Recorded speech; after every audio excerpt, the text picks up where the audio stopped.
আচ্ছা ওই 2 কিলো ভাই পারফেক্ট সব কোনো কাজ হবে না মাছের ভিতরে নাই তাহলে এখন লাফা ওই যে করছে সারা আসছে না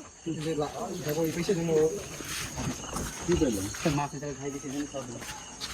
মাছ ওই 2 সাথে খাই ফেলাতে সব আপনি যে মাছ দেখে দেখুন মাছ নাই করিনি মানে ভাই করিনি করলে তখন পুরাই মাছ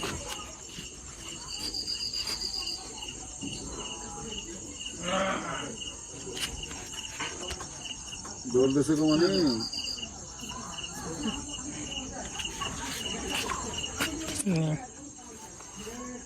ও এখনো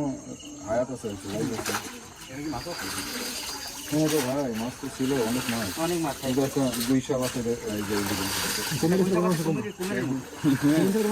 অনেক বড় এই পাইতে গেছে আস্তে আস্তে ভাসে নাই দর্শক তো ভাই সে ভয় নাই ভাই ওগুলো রাফের তো সাপ পরে ওই যে আরেকজন ছিল না ওই যে নামের বোন নাকি উনি দোষী লাগবে উনি ভাই আমি ধরতে পারে কিন্তু ধরে রাখতে পারে না আপনি আছে এখানে এটা শুকাই ফেলবো তো এই জন্য পানি কম এটা শুকাই ফেলবে নিচে নিচে এইগুলো আছে কুমির আছে এই সাইজে এই সাইজের হবে দেখা যাবে 2 সাত কুমিরের মতো অনেক মাছ খেয়ে ফেলছে